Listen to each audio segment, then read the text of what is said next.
स्वयं करके प्रभु श्री राम की आप सेना, आप अपने लिए तो ताली बजाएंगे। बाबर ने मंदिर तोड़ दिया था, बहुत सरकार आई गई चली गई। प्रभु श्री राम पहले जंगल गए थे, योगी जी आए उत्तर प्रदेश में और उन्होंने कहा पहले जंगल राज खत्म करो। तब मैं श्री राम जी ने कहा, तब प्रभु श्री राम ने कहा पहले जंगल राज खत्म करो, तब मैं अयोध्या में प्रवास करूंगा। 10 साल 9 साल लगाया योगी जी ने, धुआंधार। ये भी है, मोदी के बच्चे हम भी हैं। हम थोड़े नसीब वाले थे जो ऊपर बैठ गए यहाँ पर, और आपके थोड़ा सा कुछ गड़बड़ हो गया, पीछे बैठ गए। इतना ही फर्क है। जितने पुराने कार्यकर्ता आप हो उतने पुराने कार्यकर्ता हम हैं। जितना मोदी जी को आप जानते हो उतना मोदी जी को हम जानते हैं। जितना योगी जी को आप जानते हो उतना योगी जी को हम जानते हैं। जितना संघर्ष आप किए हो शायद उससे कम संघर्ष हम किए। इसलिए अपने लिए जोरदार ताली बजाइए।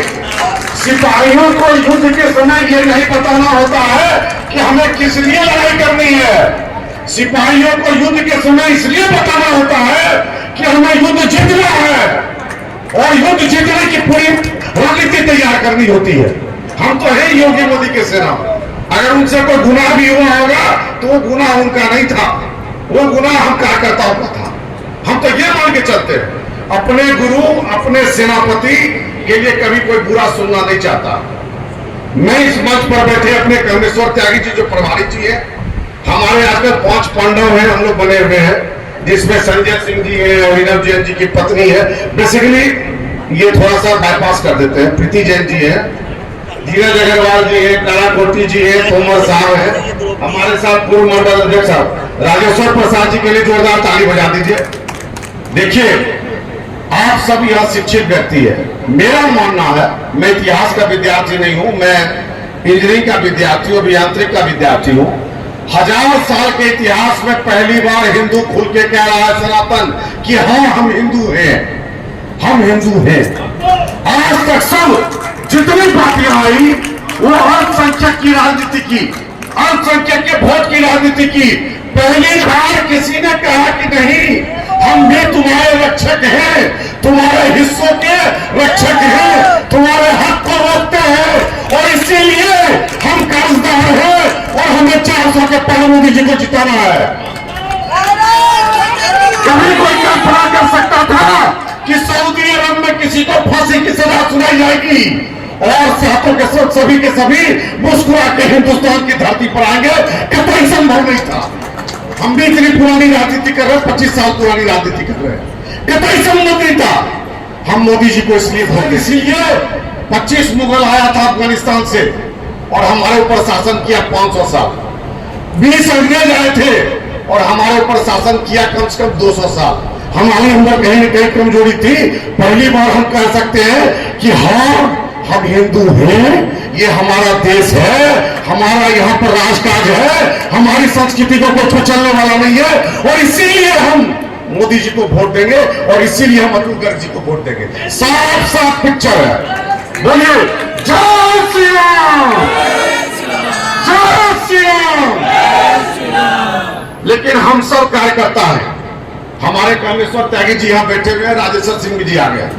हम स्वयं में इंदिरापुरम बसा हुआ है, 1,40,000 32,000 वोटर हैं, 136 यहाँ पर बूथ है, और सबसे सुखद बात है कि 90% लोग भारतीय जनता पार्टी को वोट देते हैं। हमें यह न समझा जाए कि हम भारतीय जनता पार्टी के सेना है तो हमारे लिए कोई काम नहीं। मैनिफेस्टो में इंदिरापुरम हैंडओवर होना चाहिए, आपके मैनिफेस्टो में इंदिरापुरम में मेट्रो होना चाहिए, और इससे कोई सौदा नहीं होगा। क्या है कि जितना वोट इंदिरापुरम में अगर 1.25 लाख वोटर आए यहाँ पे और 1 लाख वोटिंग होती है तो आप लिख के मान लीजिए कि 90,000 वोट भारतीय जनता पार्टी के झोले में जाएगा। ना कोई संशय ना कोई भूल, हमारा नेता सिर्फ कमल का फूल। अब हमारे लिए ये बड़ी सौभाग्य की बात है। हम क्या चाहते कार्यकर्ता, हम यही चाहते हैं ना कि हम नेता के पास जाए, अपना दर्द बताए तो कोई हमें ठुकराए नहीं, हमारी सुने। हम यही तो चाहते हैं। और मैं अपना निजी अनुभव से 25 साल से राजनीति में इंदिरापुरम की धरती पर मेरा अपना निजी अनुभव है। अतुल गर्ग वो इंसान है जो कार्यकर्ताओं को सम्मान देते हैं, कार्यकर्ताओं के लिए संघर्ष करते हैं। बस सीधी सी बात है, सुभाष चंद्र बोस कहा करते थे, तुम मुझे खून दो मैं तुझे आजादी दूंगा, अरे तुम मुझे मोहब्बत दो मैं झोली में वोट लाके दूंगा। इंदिरापुरम की कार्यकर्ता में वो ताकत है, वो ताकत है इंदिरापुरम की कार्यकर्ता में। हम समझते हैं कि इंदिरापुरम के लिए चिंता करने की बात नहीं है। थोड़े पढ़े लिखे लोग हैं, अपनी पत्नी की बात मानते हैं, चुनाव में 2-3 दिन छुट्टी हो जाती है तो पिकनिक पे घूमने निकल जाते हैं। उनको हाथ जोड़ के कहना है कि आप पिकनिक पर मत जाइए, आप वोट दीजिए और उसके बाद जहां जाना जाइए। लोगों के पास वोट नहीं देने के 100 बहाने आते हैं कि आज ऑफिस जाना है, आज यहां जाना है, आज वहां जाना है। और वोट देने का एक ही कारण है, सनातन जीवित हुआ है, सनातन जिंदा हुआ है, सनातन आक्रामक हुआ है। प्रभु श्री राम को वापस उसका घर दिलाया है। अरे हम कितने दुर्भाग्यशाली थे जो अपने देवतुल्य को अभी तक घर नहीं दिला पाए थे। ये तो योगी मोदी की सरकार आई जो उनको अपना घर वापस मिला। और हम वो सौभाग्यशाली हैं जो अपनी नजरों के सामने इतिहास के पन्नों पर सबसे बड़ा कार्य होते देखे। तो जब बड़ा कार्य होते देखे तो वोट क्यों नहीं?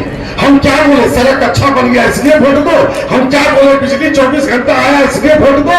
हम क्या बोले, 34 करोड़ मुद्रा लोन मिला है इसलिए वोट दो।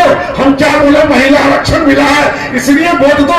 हमें एक चीज मिला है जो हर इंसान को चाहिए, घर मिला है, शौचालय मिला है, बिजली मिला है, गैस चूल्हा मिला है, ऐसा कोई चीज नहीं मिला है।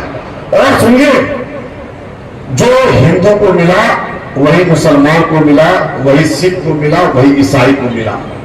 सर्व धर्म सर्वभाव सर्वे भवन्तु सुखिनः के साथ कोई अपराध नहीं किया गया। हर एक को सड़क पर हिंदू भी चलता है, मुस्लिम भी चलता है, सिख भी चलता है। मुद्रा लोन 34 करोड़ को मिला तो उसमें हिंदू भी है, मुसलमान भी है, सिख में है। कोई अन्याय नहीं किसी के साथ हुआ। जो बोलते हैं वो सिर्फ विरोध करने के लिए बोलते हैं। जिताओ, तगड़े तरीके से जीतने चाहिए। जातिवाद का अगर कोई भाव है तो उसे खत्म कर देना चाहिए।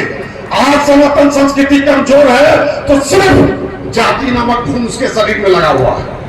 जिस दिन ये जातीयता का घुन सनातन संस्कृति से हट जाएगा, इससे ताकतवर और पूरे विश्व में इससे जबरदस्त कोई और नहीं हो सकता।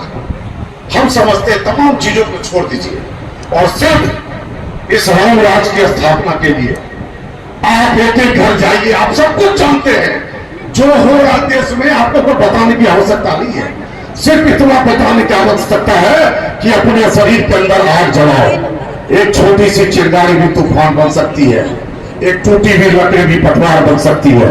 मेरे दोस्तों, वक्त बदल रहा है, देश मजबूत हो रहा है, हम विश्व के पटल पर चल रहे हैं। खुद ही को मिट्टी समझकर रोताया मत समझो, कभी कभी मिट्टी भी दीवार बन सकती है। आप एक एक घर में जाइए और जाइए और लोगों को कहिए कि सिर्फ वोट दे। अगर वो वोट देने निकलेगा तो सिर्फ कमल को देगा, वोट दूसरे किसी को नहीं देगा। हम आश्वस्त करना चाहते थे कि इंदिरापुरम के लिए ज्यादा बेचैन नहीं होना है, परेशान नहीं होना है। यह हर एक घर, हर एक जन, हर किसी के मन में सिर्फ बसा है कमल, तो कमल ही बसा। जय हिंद, जय भारत, जय श्री राम।